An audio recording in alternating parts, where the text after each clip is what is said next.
sa Spokes Hour, bakit ba ho na-dismiss ang kaso ni Castro, Franz Castro, laban kay FPRRD? Ito ang pag-usapan natin. Bakit ba na-dismiss yung kaso ni Franz Castro isinampa laban kay PRRD?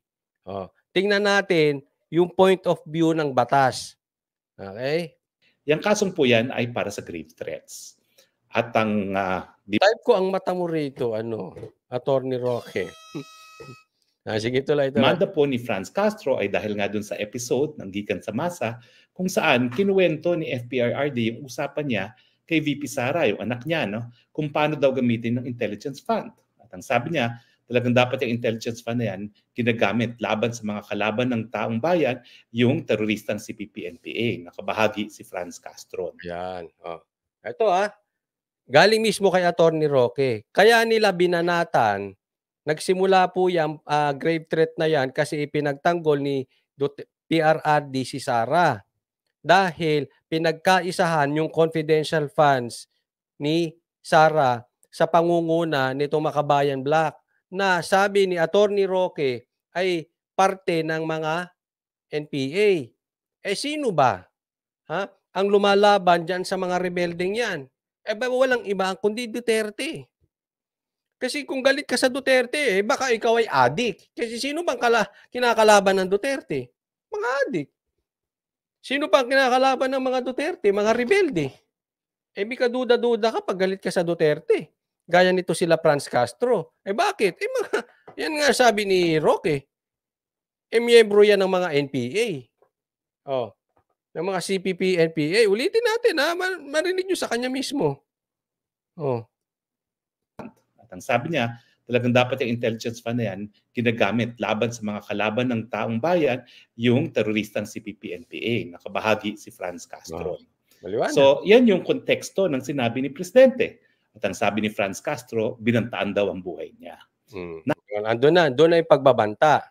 Ako, sa aking paniwala, kasi napanood ko yung sinabi ni PRRD na yun Parang yung sinabi niya, dapat parang mamatay na yung mga CPP-NPA. Yung organisasyon. Bakit guilty ka, Franz Castro?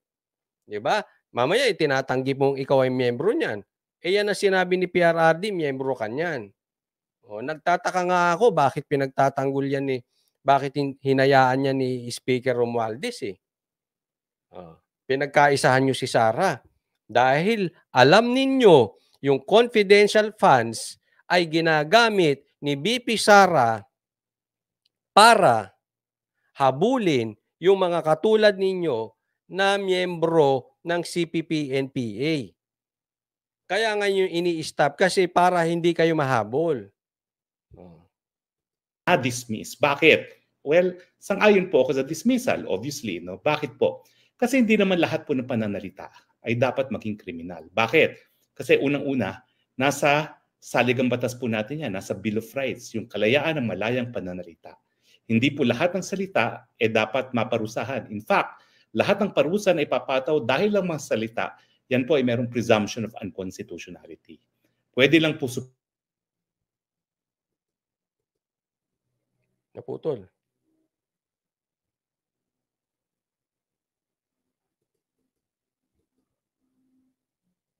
Kay Franz Castro. Pero alam nyo, ang pagbanta, hindi lang sa salita. Dalawa po yung rinirequire ng batas. Ito maliwanag sinabi niya. Ang bawat salita, kung kukwestiyonin mo, may presumption dyan na unconstitutional. Ibig sabihin, pag nagreklamo ka laban sa sinabi ng isang tao, ang presumption dyan, ang paniwala dyan, karapatan niyang magsalita. Karapatan niyan, freedom of speech. Unless mapatunayan mo.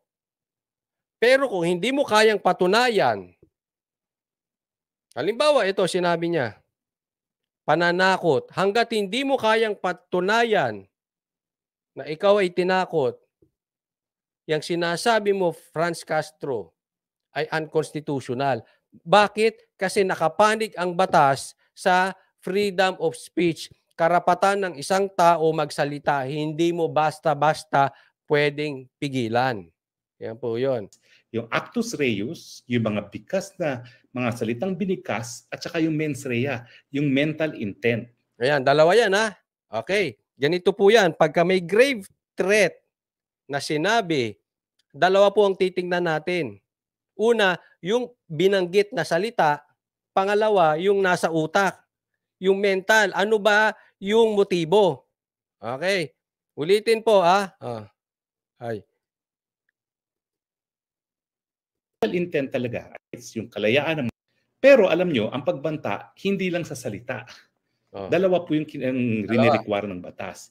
Yung actus reus, yung mga bikas na mga salitang binikas, at saka yung mens rea, yung mental intent. Ano yung mental intent? Ang mental intent talaga ay dapat intensyon na nagsasalita na takutin ang isang tao na magkakaroon siya ng banta sa buhay niya kapag dahil nga dun sa sinasabi ng nagsasalita. Yan, maliwanag. Pag mayroong grave threat, dalawa po, salita at mental, utak. Nananakot yung salita at yung utak may intensyon. Kaya hindi po pwedeng mawawala. Karamihan sa batas may intent. Ano ba yung intensyon nung nagsasalita? Halimbawa, sabihin ko, ikaw, Roque, pagka hindi mo binayanatan si Tambaluslos, ako babanat sa'yo. Yun ba ay may pananakot na salita at mayroon ba akong intensyon saktan si Roque? Ganun po yun. Kaya kailangan na pinapaliwanag niya dito sa batas, napaka-importante ng mental. Okay? So kinakailangan merong mental intention na manakot na pinagbabantaan ang buhay ng iba. Yan po ang grave threats. And sabi ng piskalya, maski napakababa ng ebidensya na rini-require pagdating sa piskalya, probable cause lang, at ang definition ng probable cause ay likelihood na meron kang krimen na nangyari at yung nasasakdal ay siya nga sigurong gumawa ng krimen na yon, kinakailangan mapatunayan yung actus reus at saka yung mens rea. Sabi ng piskal, wala talagang mens rea, wala talagang intention. Number one, ang konteksto. Hanggang dyan, okay? Sa piskal pa lang, sabit na sila. Okay? Kasi sa piskal, mababaw pa lang ang hinihingi na ebidensya. Kaya nga, ibig sabihin, pag sa piskal pa lang, hindi ka na makalagpas, wala ka ng probable cause, ibig sabihin, yung kaso mo mahina talaga. Kasi pagdating mo sa korte mismo, iba ng ebidensyang kailangan dyan, mas mataas na. Pero kung sabit ka na sa probable cause lang ang ebidensyang hinihingi, hindi mo pa kayang patunayan, ay mahina talaga ang kaso mo. Diba? Yun ang sinasabi. Wala talagang intensyon manakit si PRRD. Ngayon, kalimutan natin yung batas, kalimutan natin yung legal terms, kalimutan natin yung theory, kalimutan natin lahat. Isipin lang po natin, mabuti. Kayo ba naniniwala na si PRRD, si former President Duterte, ay gusto talagang saktan si Franz Castro? Habang sinabi niya sa mainstream media, habang sinabi niya mismo sa broadcast, sinabi niya ng lantaran na maraming nakakarinig. Doon sa pagdating sa batas, sa pag-interpret na batas, sablay na to si Castro. Hindi ko alam kung ba't nag-iisip ba ito si Castro o hindi eh. Doon pa lang sabit na siya eh. Nakita nyo? Pero pag-usapan na lang natin to na parang ordinaryong tao. Bilang ordinaryong tao, walang loko-loko, ay walang matinong tao na maniniwala na gustong saktan talaga ni PRRD si Franz Castro na binanggit niya. Halimbawa ako, Roque, yayariin kita. Sinasabi ko dito, yun yung sinabi po eh. Hindi normal sa isang aksyon na paniwalaan ang isang grave threat na binanggit na maraming nakakarinig gaya ng mainstream media. Ganun kasimple. Kaya tingnan mo sa batas, kaya tingnan mo ibig sabihin sa logic, simpleng eksplanasyon ng isang ordinaryong tao, tanga ka lang talaga, Castro, sa aking palagay. Tanga ka. I mean, sinong tanga maniniwala sasaktan ka ni Duterte, nag-announce siya? Ewan ko sa inyo, malabo talaga yun. Alam mo, ginamit lang yun eh, para ipitin ang ating Duterte, si Tatay Diggs. Pero sa akin, sa isang banda, mas maganda na rin yun. Mas magandang idemanda siya kasi makakasagot si PRRD kesa ipinatawag sa Senate na hindi naman siya pagsasalitain.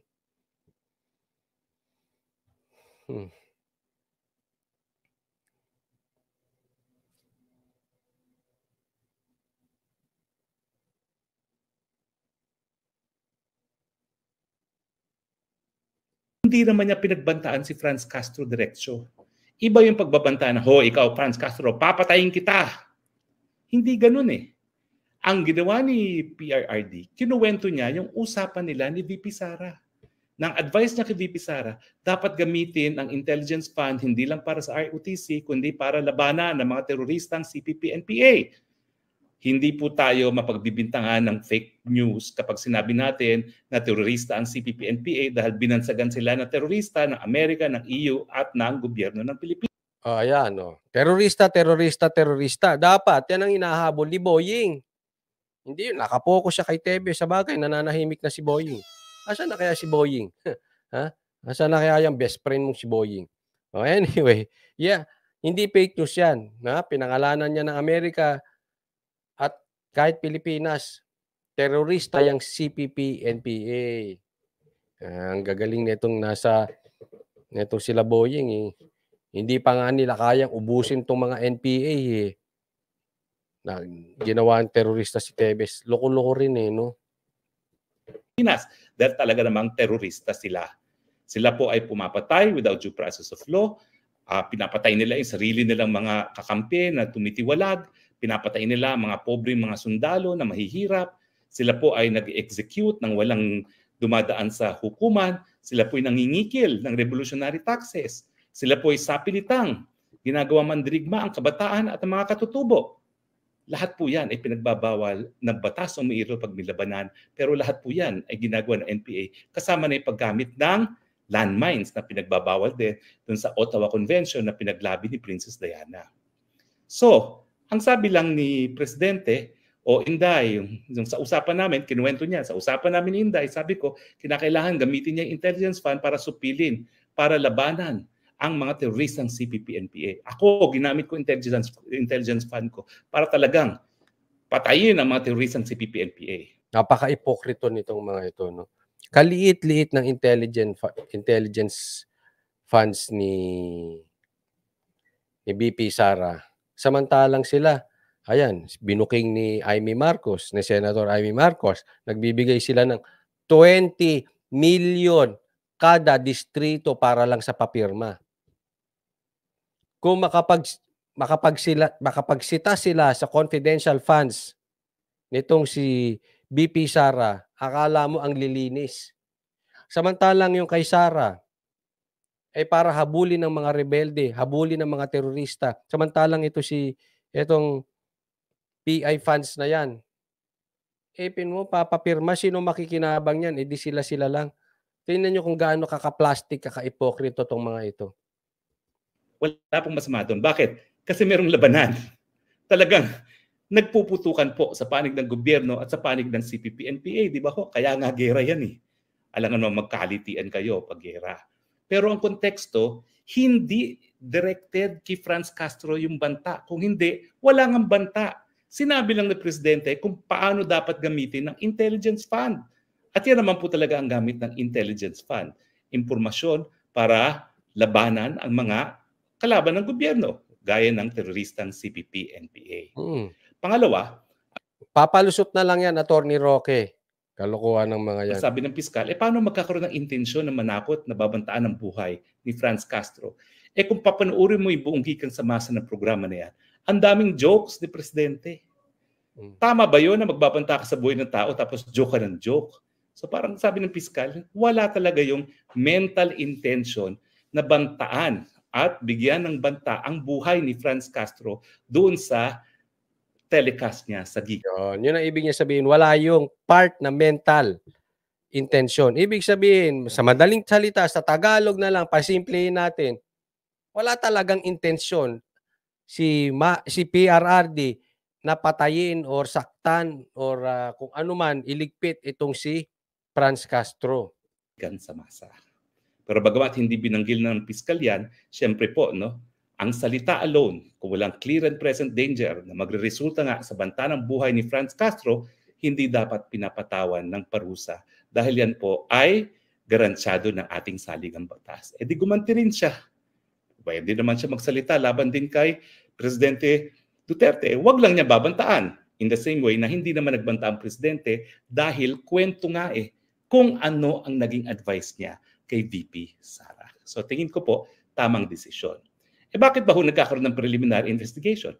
Kasi kung isasampa yan, miski wala namang sapat na ebidensya dahil ang elemento ng grave threats ay hindi naman napatunayan, masasayang lang ang panahon, ang resources ng gobyerno sa paglilitis ng kasong yan. At syempre, sa panig naman ng akusado, abay, sayang din ang oras niya, sayang din ang pera niya sa pagdidepensa sa wala namang saysay na demanda. Preliminary investigation pa lang, butata na itong si Franz Castro. Kailangan yun kasi bago iakyat sa korte kasi matatambakan ng gagawin ng korte kung walang kabisa-bisa, walang ebidensya yung sinasampang kaso. Kasi isipin mo, lahat tayo magsampa ng kaso sa isang tao, mapupuno ang korte natin. At syempre, makakapagod din yan. Sinasayang nyo lang ang pondo ng ating bayan. So, kailangan talaga may preliminary investigation. Kung sa preliminary investigation, di ka na makapasa. Ibig sabihin, latak, walang utak, yang sinampa mo, Castro. Wala ka namang ebidensya. Katangahan lang yun. Desisyon ng piskal ay tama. Walang saysay ang demanda mo. Sabi dito, bakit magbabanta ng maraming nakarinig? Correct nga Yun, as simple as that Kahit hindi na natin sundan yung legal issues Yun na lang Meron ba namang matinong tao magbabanta na maraming nakikinig? Ang totoong banta, hindi yan magsasalita.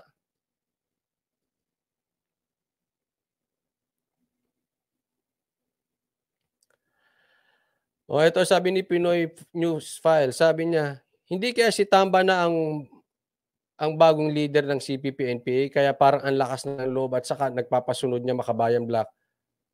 Baka mayroong proyekto, hindi natin alam, baka may kasunduan, hindi natin alam bakit napapasunod. Yan, Pinoy News Files. Franz Castro, bokya. Bokya, palpak ang iyong demanda gaya ng napakadami niyong mga demandang sinasampa. Alam niyo kung bakit palagi nadidismissa ng kaliwa? Kasi sa kanilang isipan, basta file lang sila ng file, wala silang pakialam kung manalo matalo, kasi ang gusto lang nila, propaganda. Yun. Galing. Sa pool, sa banga. Bakit laging nadidismissan ng kaso itong mga kaliwa? Kaya napaka-importante ng preliminary investigation kasi maraming katulad nitong mga kaliwa, sampa ng kaso. Kahit walang ebidensya. Ano lang gusto niyan? Propaganda. Gusto lang niya manggipit. Yan ang ano nila Basta sila reklamo-reklamo. Hindi ko alam kung anong napapala nitong mga makakaliwa na ito. Baka pag nagreklamo sila, gusto nila, pinapatahimik sila, bibigyan sila ng kung anong pabor. Di ba? Parang AC/DC. Attack, collect. Baka ganun, hindi natin alam. Pero nakakapagtaka Ang hiling nila magsampa-sampa, tama si Attorney Roque. Final ang kasong yan para magalit ang taong bayan laban kay dating Presidente Duterte. Binabantaan ako, kababae kong tao, kongresista ako. Ayun, tumakbo sa mga kasama niya sa Kongreso. Binantaan ako. Pag binantaan ako, binantaan ng buong Kongreso. Ito. Nagsusumbong, binantaan ng Kongreso. Ito naman sa Kongreso, sa kayo naman, parang hindi na rin nag-iisip. Kung sino man ang kumampi, doon sa sinabi ni Franz Castro, ano kayo, uto-uto sa mga Makabayan Black? Ano kayo, hindi kayo nag-iisip? Kung sino mang congressman ang naniwala dito kay Franz Castro, ano ka ba? Isip-isip ka naman. Nagpapauto ka dyan sa mga makakaliwa na yan? Namang speaker dahil nga galit na sa Duterte dahil nagsalita si Presidente Duterte, sige nga mag-accounting tayo at maraming tinatago ang Kongreso, ayun, pumanig kay Franz Castro. Unprecedented po yan. Ako, naging kongresista rin ako sa 17th Congress. Alam nyo, yung mga kaliwang yan. Sabi, pumanig kay Castro. Kasi sinisingil ni PRRD ng audit itong Congress. Okay. So sa madaling salita, ang pinapatukuyan ni Roque, kaya pumanig itong sila Tamba kay Franz dahil para mailigaw sa madaling salita yung sinasabi ni PRRD magpa-audit sila. Ngayon, fast forward natin sa ngayong 2024. Ganyan din ang mangyayari. Magkakaroon sila ng diversion na content, na topic, na issue para pagtakpan yung PI. Ginawa na nila dati, gaya nitong pagsampa ng kaso kay PRRD para wag sila ma-audit, iyan na po yan. Kaya nga kino-connect natin.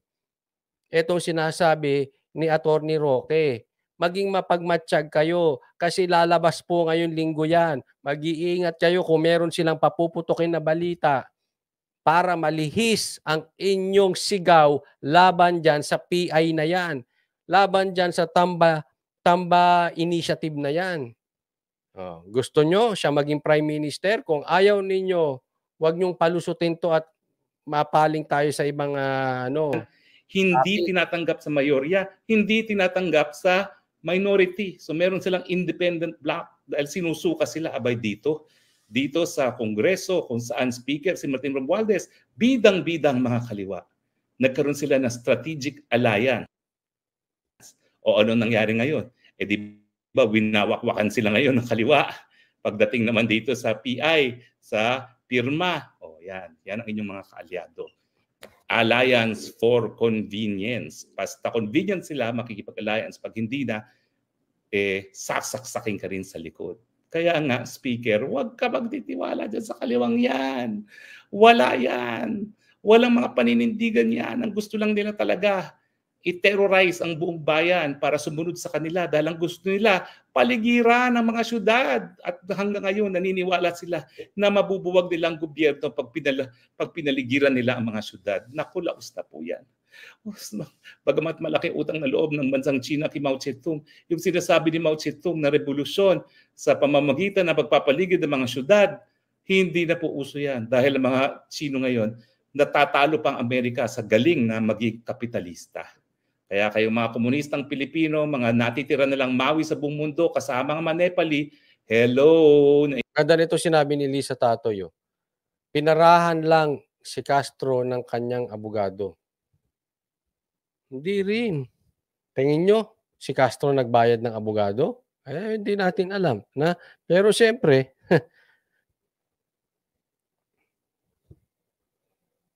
sino ang may gusto na ipitin ang mga Duterte?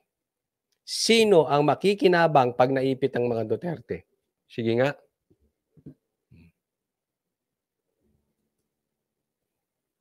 Iiwan na kayo ng mga panahon, tama na mga propaganda nyo yan. Yan demandang yan, propaganda talaga yan. Bakit alam nila talaga namang hindi magiging successful ang file nila? Di ba nag-file pa siya ng karagdagan? Na-realize niya, kulang yung aking sinampa, kailangan dagdagan pa. Kung kumpleto na yung kanyang sinampa at sigurado siya na maisasampa ang kaso, hindi na dapat nag-file pa ng supplemental. Yung pag-file nila ng supplemental, pag-amin na kulang-kulang talaga ang mga sinabi nila. Wala talaga silang ebidensya. Sa madaling salita, wag na natin palalimin. Wala talagang ebidensya dyan sila Franz Castro. Kaya nagkaganyan-ganyan yan. Pang-ano lang yan? Panggigipit sa mga Duterte. Again, bakit na-dismissan si Franz Castro? Kasi puro propaganda. Pagdating sa larangan ng batas, you need to go beyond propaganda. Dapat tignan mo yung mga elemento ng krimen at yung mga elemento, dapat pruebahan mo yan. Itong grupo niya, sila rin nagsampa sa ICC. Akala nila ganun kadali. Kung mahirap mapruebahan sa level ng piskal Pilipino ang elements of the crime ng grave threats, lalo na ang elements of the crime ng crimes against humanity. Can you imagine kung anong dapat ebidensya na ipresenta mo para mapakita mo na yung patayan ay widespread or systematic na tinatarget ang mga sibilyan dahil sila sibilyan? O kapag sinapag hindi na naman nasampayan, o kapag na-dismiss yan ng pre-trial chamber o ng hukuman, sasabihin na naman, ako'y biktima ng injustice, gaya ng iniiyak ngayon ni Franz Castro. Hello, biktima ka ng sarili mong propaganda. Mag-iingat kayo sa pabiktim.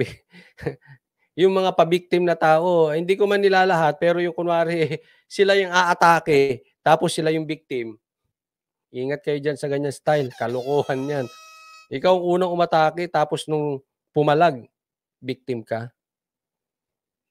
Ibig sabihin nyo, nag-aanap ng kakampi. Pabiktim to si Castro. Kasi you cannot go beyond propaganda. Alam nyo, kaya iniwan ko yung Kabataan Bakabayan. Sabi ko, bakit ba puro ibagsak? Ibagsak. Pag tinanong bakit, hindi sila makasagot. Basta, ibagsak. Kulang sa pag-iisip. Yan ang sinasabi ko. Kulang sa pag-iisip, kulang sa ebidensya. Lahat ng bagay hindi pwedeng ibagsak. Kailangan may ebidensya.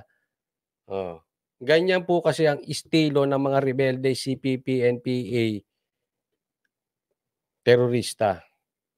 Puro ibagsak. Puro sloganeering.